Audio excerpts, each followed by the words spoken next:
Gemini, welcome to my channel magic tarot to lovers. आप सबका स्वागत है मेरे चैनल पे। मैं हूँ खुशी और मैं हूँ टैरो कार्ड रीडर। आज की जो रीडिंग होने वाली है वो रीडिंग है जेमिनी जून 2021 लव रीडिंग। जो ये रीडिंग मैं कर रही हूँ मैं सन साइन से करती हूँ। आप इसे अपनी मून साइन के हिसाब से भी देख सकते हैं। सन साइन अगर आपको नहीं पता है कि सन साइन में आपका ज़ोडिएक साइन क्या है तो आप गूगल पे जाइए और सर्च करिए, उसमें मिल जाएगा। एग्जाम्पल के लिए जो मेरा डेट ऑफ बर्थ है वो 17 जुलाई है, तो उसके हिसाब से डेट ऑफ बर्थ के अकॉर्डिंग सन साइन में मेरी जो राशि बनती है वो कर्क बनती है। लेकिन अगर मैं मून राशि की बात करूँ तो उसमें मेरी राशि तुला बनती है। तो कई लोग इसे सन साइन के हिसाब से देखते हैं और कई लोग इसे मून साइन के हिसाब से देखते हैं। जो सबसे ज़्यादा आपसे रेजोनेट करती है आप उसके हिसाब से देखिए, और ज़्यादातर लोग इसे दोनों को भी देख लेते हैं, इसमें कोई बुराई नहीं है। वैसे काफ़ी समय से मेरे वीडियोस नहीं आ रहे थे तो थोड़ी प्रॉब्लम्स चल रही थी लाइफ में। अभी धीरे धीरे चीज़ें सही हो रही हैं तो अभी कंटिन्यू वीडियोस आएंगे, सो डोंट वरी। बाकी राशियों के मैंने डाल चुकी थी वीडियो, लेकिन इनके नहीं डले हैं, इसके आगे की राशियों के लियो के बाद के नहीं डले हैं। तो अभी मैं शुरू कर रही हूँ, है ना।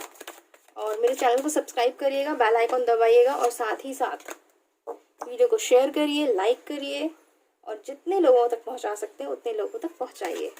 आप सब कैसे हैं? आई होप आप सब ठीक होंगे, अपना ख्याल रख रहे होंगे। पैंडेमिक सिचुएशन में जो भी रूल्स हैं कोविड के उन्हें फॉलो कर रहे होंगे, वो बहुत ज़रूरी है। तो अभी मैं ठीक हूँ वैसे। तो चलिए रीडिंग शुरू करते हैं। जून 2021 love reading for Gemini. Okay, मैं 3 बार कार्ड शफल करूँगी, देन उसके बाद रीडिंग शुरू करते हैं। ओके, आई होप आपको कार्ड विजिबल होंगे। जेमिनी, आपकी एनर्जी तो काफ़ी हाई है, कार्ड्स बिल्कुल बाहर आ रहे हैं। चलिए एक बार और। ओह क्या बात है। हाँ चलिए ठीक है, शफल हो गया। अब मैं कार्ड्स लेना शुरू करती हूँ, ठीक है। चेंज होता है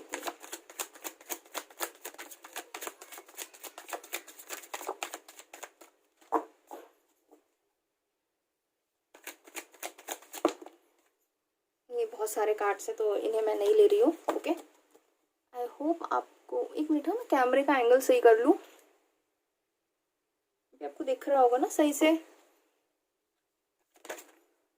ओके, 2 कार्ड एक साथ आ गए हैं तो मैं ले लेती हूँ। एक आया है टेम्परेंस, आई होप आपको विजिबल होगा, और दूसरा आया है 9 ऑफ सोर्ड्स। टेम्परेंस जो कार्ड होता है ये कार्ड होता है बैलेंस का। मुझे लग रहा है आप किसी सिचुएशन को लेकर के परेशान हैं, आपको समझ नहीं आ रहा है कि क्या करना है क्या नहीं करना। टेम्परेंस जो एक कार्ड होता है बैलेंस का कार्ड होता है कि आपको 2 चीज़ों में बैलेंस बनाने की ज़रूरत है, ठीक है। और 9 ऑफ सोर्ड्स जो कार्ड आया है, ये कार्ड आया है कि आप जैसे कि मैंने कहा कि आपको बैलेंस बनाने की ज़रूरत है, शायद आप बैलेंस बना नहीं पा रहे हैं अभी फ़िलहाल। इसकी वजह से ये हो रहा है कि शायद आप बहुत ज़्यादा टेंशन में, आपको नींद सही से नहीं आ रही है, आपको बहुत ज़्यादा एंजाइटी हो रही होगी। तो मुझे ऐसा लग रहा है कि देखिए दोनों कार्ड एक साथ ही आ गए हैं, टेम्परेंस और साथ ही साथ 9 ऑफ सोर्ड्स। तो ये दोनों कार्ड ही आपके कहीं सवाल के साथ साथ जवाब भी दे रहे हैं कि अगर आप टेंशन में हैं, आप परेशान हैं, किसी चीज़ को लेकर के डिसाइड नहीं कर पा रहे हैं कि मुझे क्या करना है क्या नहीं करना है, तो आपको बैलेंस बनाने की ज़रूरत है। बैलेंस बनाइए, चीज़ें अपने आप सही होती जाएंगी। चलिए आगे के कार्ड्स देखते हैं। आपके कार्ड्स आपको दिख रहे होंगे। चलिए तो टेंशन मत लीजिए, देखिए चीज़ों को बैलेंस बनाइए, अच्छी और बुरी, सही और गलत। अगर आप किसी चीज़ों को लेकर के कंफ्यूज है तो बेहतर ये है कि देख लीजिए कि आपके लिए बेहतर क्या है। ओके, एक साथ इतने सारे कार्ड आ रहे हैं, मैं एक एक करके ही लूँगी। ओके जेमिनी, क्या बात है, परेशान चल रहे हैं क्या आप लोग? आई होप आपको मेरा आवाज़ क्लियर होगा।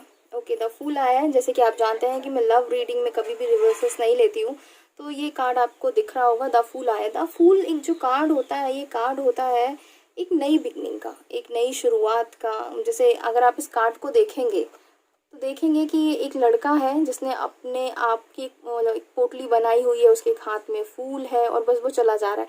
लेकिन ये जो कार्ड होता है, यहाँ पे केयरलेस होने का भी कार्ड होता है कि आप किसी चीज़ों को लेकर के बहुत ज़्यादा केयरलेस हो रहे हैं, आप चीज़ों पे ध्यान नहीं दे रहे हैं, आप उतने कॉन्शियस नहीं है जितना होने की ज़रूरत है। और अगर आपको कोई एडवाइस दे रहा है तो मेरा एडवाइस आज आपको यही रहेगा कि अगर कोई आपको एडवाइस दे रहा है इस जून में तो प्लीज़ उस एडवाइस को मानिएगा, इग्नोर मत करिए कि नहीं मुझे जो करना मैं वही करूँगा। उस जोन में मत रहिए प्लीज़ आप।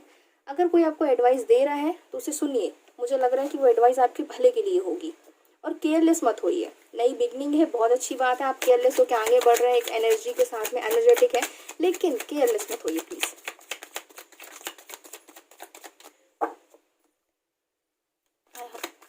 कार्ड्स आपको दिख रहे हैं ना? ओके, ये कार्ड नीचे गिर गया था। 9 ऑफ कप्स। 9 ऑफ कप्स जो कार्ड होता है, ये कार्ड होता है एक कंप्लीशन की तरफ बढ़ने का। 9 ऑफ कप्स जो कार्ड है, ये कार्ड है खुशियों का, एक अच्छी चीज़ों का। कहीं ना कहीं आप ना एक अबंडेंस आना, कहीं ना कहीं चीज़ें आपके पास हैं, बस वो कंप्लीट होना चाह रही हैं, उसमें थोड़ा सा आपको वक्त लग रहा है। लेकिन 9 ऑफ कप्स जो कार्ड होता है बहुत ही खूबसूरत कार्ड होता है। मेरा मानना ये है, पर्सनली मैं बहुत पसंद करती हूँ इस 9 ऑफ कप्स को। एक बोलते हैं ना मतलब विक्ट्री का कार्ड है, सक्सेस का कार्ड है, एडवांटेज का कार्ड है, सेटिस्फेक्शन का कार्ड है। कि मतलब आपको एडवांटेज मिलने वाला है, आप सेटिस्फाई होने वाले हैं किसी चीज़ को लेकर के। जैसे कि मैंने कहा कि एक नई बिगिनिंग है और आप किसी चीज़ में बैलेंस बनाने की कोशिश करनी चाहिए, आपको बैलेंस बनाने की ज़रूरत है। एक नई बिगिनिंग है, तो मुझे ऐसा लग रहा है कि जो नई बिगिनिंग आप करना चाह रहे हैं अपने रिलेशनशिप में या किसी इंसान के साथ, अगर आप किसी काफ़ी समय से कांटेक्ट में नहीं है, आप उनसे बात करना चाह रहे हैं, तो मुझे ऐसा लग रहा है कि वो मतलब अच्छा रहेगा। प्रॉब्लम नहीं जाने वाली आपको, आपकी चीज़ें अच्छी होंगी और मतलब मुझे ऐसा लग रहा है कि आप सेटिस्फाई होंगे। अगर आप कुछ करना चाह रहे हैं ऐसा किसी इंसान से जिससे आप कांटेक्ट में नहीं है, या फिर कोई रिलेशनशिप है जिसमें आपको ऐसा लग रहा है कि यार इतना वर्थ इट नहीं है, अभी इतना चीज़ें काम नहीं आ रही हैं इस रिलेशनशिप में, तो मुझे ऐसा लग रहा है कि आप सेटिस्फाई होंगे आगे जाके। चलिए ओके, एक साथ 2 कार्ड्स आ गए हैं, मैं ले रही हूँ। तो फर्स्ट कार्ड आया आपका page of pentacles. Page of pentacles card जो होता है एक बहुत पॉजिटिव कार्ड मैं मानती हूँ इस कार्ड को टैरो कार्ड में, क्योंकि ये आपको वेल्थ देता है। आई होप आपको सारे कार्ड्स विजिबल होंगे। 1 मिनट में कार्ड सही से लगा दूँ, ठीक है। और दूसरा कार्ड जो आया है 2 ऑफ कप्स का कार्ड जो आया है। 2 ऑफ कप्स जो कार्ड होता है, 2 ऑफ कप प्यार का कार्ड होता है। मतलब ऐसा नहीं है कि अगर आप किसी के लिए सोच रहे हैं, कोई आप किसी को मिस कर रहे हैं तो वो आपको मिस नहीं कर रहे हैं, ऐसा नहीं है। प्यार है, दोनों तरफ है। जितना प्यार आप उनसे करते हैं उतना ही प्यार वो आपसे करते हैं, तो प्यार तो है। मैं ये नहीं कह सकती हूँ कि एक प्यार का ऑफर भी जैसे कि ये भी कार्ड जो होता है एक नई बिगनिंग का होता है। पेज ऑफ पेंटिकल्स भी एक नई बिगनिंग का कार्ड है। दोनों की तरफ अगर आप दोनों के बीच में कम्युनिकेशन नहीं रहा है, आप किसी से नो कांटेक्ट सिचुएशन में हो, तो मैं आपको यही एडवाइस करूंगी कि आप टेंशन मत लीजिए, बैलेंस बनाइए और उनसे बात करने की कोशिश करिए। ओके, ये देखिए 4 ऑफ कप्स का कार्ड आया है। यहाँ पे मुझे कप्स की एनर्जी बहुत ज़्यादा स्ट्रॉन्ग दिख रही है। मे बी आप शायद किसी कैंसर, पाइसेस, स्कॉर्पियो को डील कर रहे होंगे। ये वाटर साइन यहाँ पे बहुत ज़्यादा स्ट्रॉन्ग है। 4 ऑफ कप्स का जो कार्ड है, ये कार्ड होता है कि कोई आपको प्यार का तोहफा दे रहा है लेकिन आप लेना नहीं चाहते हैं।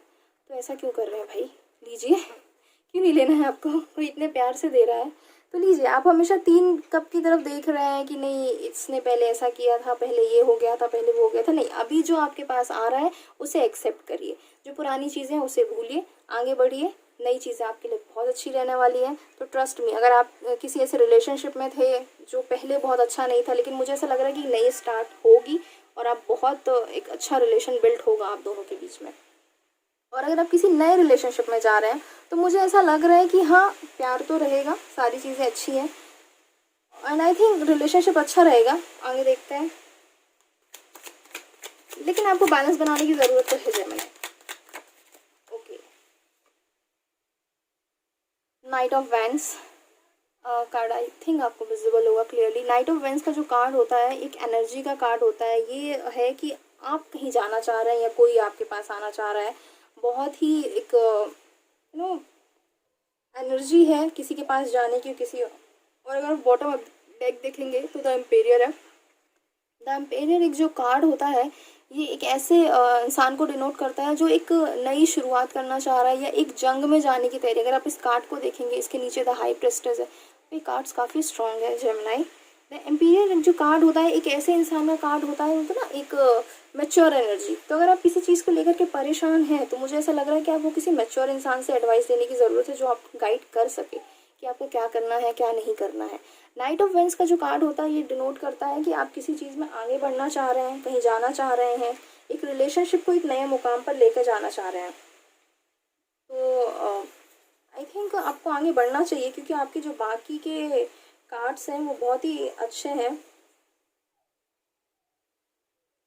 अगर आप ये सोच रहे हैं कि मुझे ऐसा लग रहा है कि आपको ना थोड़ा सा फ्रेंडली होने की ज़रूरत है। फ्रेंडली होइए किसी के साथ में। अगर आपको लग रहा है कि I think communication is the key. अगर आप मुझे ऐसा लगता है पर्सनली, मैं मानती हूँ कि अगर रिलेशनशिप में कभी भी कोई प्रॉब्लम आ रही है तो आप झगड़ा करिए, लड़ाई करिए, लेकिन बात बंद मत करिए। क्योंकि अगर आपने बात बंद कर दी है तो यकीन मानिए आपके सारे रास्ते बंद हो चुके हैं। कम्युनिकेशन जब तक होता रहेगा, बात होती रहेगी, तो आपके रास्ते खुले रहेंगे एक दूसरे के बारे में जानने के लिए, समझने के लिए। लेकिन अगर सडनली आपने किसी को ब्लॉक कर दिया, बात ही नहीं कर रहे हैं, तो सारी चीज़ें अपने आप ख़त्म हो जाती हैं। तो मेरा मानना यही है कि अगर आप किसी इंसान के साथ में हैं जिसको लेकर के आप परेशान हैं या कुछ कर रहे हैं, तो मुझे ऐसा लग रहा है कि आपको उनसे बात करनी चाहिए, उनके पास जाना चाहिए। क्योंकि आपके कार्ड्स बहुत ही अच्छे हैं। आप जिनसे प्यार करते हैं वो भी आपसे बहुत प्यार करते हैं। 9 ऑफ कप्स का जो कार्ड है वो अबंडेंस का कार्ड होता है, प्यार का कार्ड होता है। द फूल है जो एक नई बिगनिंग देता है। तो एक नई शुरुआत करिए। अगर आपको लग रहा है कि पुराने रिलेशनशिप में वो बात नहीं है, तो अगर आप नए आगे रिलेशनशिप में जाना चाहते हो तो आगे चाहिए। लेकिन रिलेशनशिप में आपका अच्छा वक्त जाने वाला है जून में। मैं ये नहीं कह सकती कि कुछ बुरा है, अच्छा ही रहने वाला है। मैं एक्चुअली एक कार्ड और निकाल लेती हूँ, सिर्फ एक card निकालूंगी। Okay,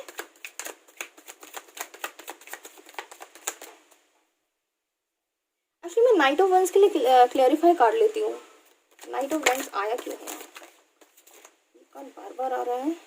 S of pentacles. Okay, first आया है एस ऑफ पेंटिकल्स। एक कार्ड और निकालेंगे। Okay, 7 of pentacles. पेंटिकल्स के ही कार्ड आ रहे हैं गाइस, आपको आई थिंक विजिबल होगा, दिख रहे हैं आपको। ये मैंने नाइट ऑफ वेंस के लिए क्लैरिफाई कार्ड निकाला है। ओके, एक और आ गया the star. Okay, the star bottom में इधर एक है 10 ऑफ वेंस। ठीक है, तो अगर मैं बात करूँ कि नाइट ऑफ वेंस के लिए मैंने क्लैरिफाई कार्ड निकाले, तो उसमें the S of pentacles, 7 of pentacles and the star आया। मुझे ऐसा लग रहा है कि आपका जो फोकस है कहीं ना कहीं पैसे पर है। पैसे को लेकर के आप टेंशन में है थोड़े से, शायद उन चीज़ों का असर जो है वो आपके रिलेशनशिप पे भी पड़ रहा है। लेकिन द स्टार का कार्ड ये डिनोट करता है कि आप अपने रिलेशनशिप को आगे लेके जाएंगे और आपका रिलेशनशिप अच्छा रहने वाला है। ये चीज़ें हैं, इन चीज़ों को लेकर के आप थोड़े परेशान होंगे, लेकिन कहीं ना कहीं आपको मदर नेचर सपोर्ट कर रही है, ईश्वर आपको सपोर्ट कर रहा है, तो आप आगे बढ़ जाएंगे। तो इतना कोई परेशान होने वाली बात नहीं है। नींदें खराब करने की ज़रूरत नहीं है, एंजाइटी में जाने की ज़रूरत नहीं, बस बैलेंस बनाने की ज़रूरत है। बैलेंस बनाइए, नई बिगनिंग होने वाली है, चीज़ों को समझिए। अगर कोई प्यार का रिश्ता या प्यार का ऑफर आपको मिलता है तो उसे एक्सेप्ट करिए। तब तक के लिए मैं चलती हूँ, अपना ख्याल रखिए। Bye Gemini.